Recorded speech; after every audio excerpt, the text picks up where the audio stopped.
Good day, everyone. My name is Daniel Stitt, and today I'm going to be presenting about the Florida Best Standards and how you can best utilize them in your classroom. So let's dive right in. So what's our essential question today? Well, what are the Florida Best Standards and how can I use them to create effective lessons in my classroom? Our agenda today is we're going to start with a brief overview of what the Florida Best Standards are. I'm going to give you an example of how to break down a standard, and then from breaking down a standard, we'll develop lessons for an entire week.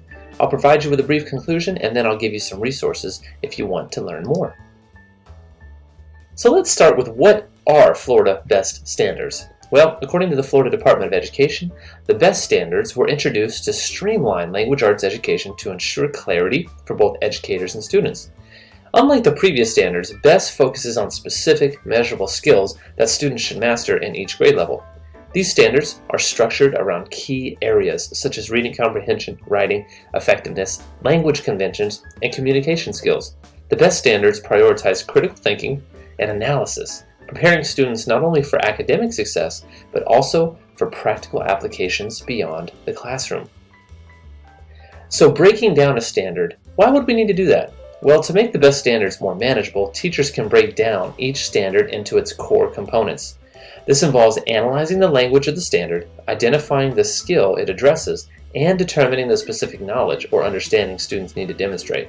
So this is a very complex task, but also essential to make sure we're hitting the right parts of the standard. Breaking down a standard allows educators to see exactly what students must know and be able to do by the end of the lesson or unit. So let's take a look at a standard before we break it down. So a standard looks a little bit like a code. If you'll notice, there's 5 parts to the code. The first part, the ELA in this example, is the subject code. This can be different across different disciplines at your school, but for most of you, you'll be focusing on the English Language Arts subject code. Next is the grade level.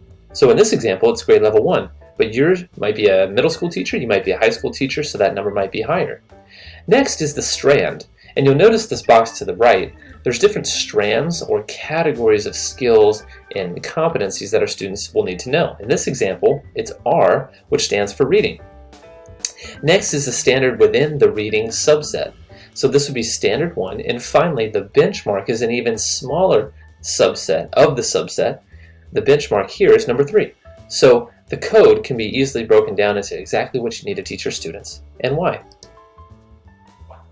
So let's break down a code together. Let's break down a standard, and this is a middle school standard, and see why it's important to break it down. So in red here I have the standard. Determine the theme or central idea of a text and analyze its development over the course of the text. Summarize the text objectively. Now you might have been thinking, wow, that's a lot, and you're right.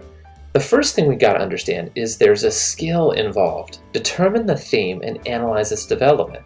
So even that skill has 2 specific skills within it. Determine the theme, that's number 1. Analyze its development, that's number 2. The first, determine the theme, is a lower depth of knowledge, and analyze its development is a higher depth of knowledge. And so students, even within that one skill, have to do a lot. Next, what knowledge do students need to have before they can perform the skill? Well, according to this standard, they need to understand the theme. They also need to understand how it's developed in a text. And last, they need to be able to know what an objective summarization is. So those are things you may need to pre-teach so that students can better attempt the skill. So what do we want students to do? What's the outcome? Well, students will identify the theme, track how it unfolds throughout the text, and summarize the content without personal bias. So that's the end goal, the outcome that we want students to be able to perform with this standard. So how might that look if we develop it out over the course of a week through lessons based on the standard? Well, in day 1, it's essential that you introduce the concept of theme.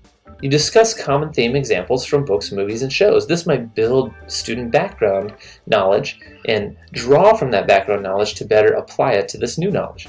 Then you might have students practice identifying themes in short paragraph examples. These would be low-stakes examples that you create, or maybe you have an artificial intelligence create, but it would allow students low-stakes practice before you dive into a deeper text.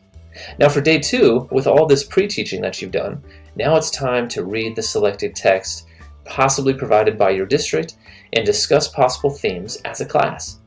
You would then introduce the concept of theme development. How is the author developing this theme throughout the text? So this would all be done through the first read, heavily scaffolded by you as the teacher.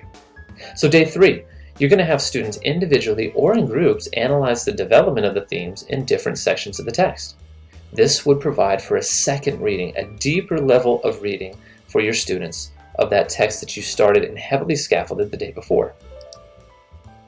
So now let's continue the week. Remember what that standard was? Determine the theme or central idea of a text and analyze its development over the course of the text. Summarize the text objectively. So for day 4, you would teach objective summarization. So this is another pre-teach, pre-gathering information for your students. And then you would practice writing summaries that focus solely on the text's key points, avoiding personal opinions. So you could do this through chunking, you could do this through Jigsaw, however you wanted to split up the text, but give students small samples of the text that they already are familiar with and have them practice that unbiased summarization. So day 5, this is where we wrap it all up. We would do an assessment and a review. So students will identify the theme, track its development, and provide an objective summary. So this would be your summative assessment after so many formative assessments throughout the week. You may do this in the form of a longer writing assignment, an essay perhaps, or a short response. You may do this in the form of a test, but you want to make sure you gather data so that you can finally reflect. So you want to consider how students performed. After this 5-day lesson plan model, is reteaching necessary? What did you notice after you gathered student data? Are they doing well with identifying the theme, but not so well with identifying how the author developed it? Maybe that would be a reteaching moment. Also consider, is extension a possibility? Maybe you have gifted learners and maybe they're doing all of these things wonderfully. What if you were to bring in another text? What if you were to have students synthesize everything that they learned across different texts, noticing comparisons, noticing contrasts? That could be a way to extend this lesson. So here's what we talked about today.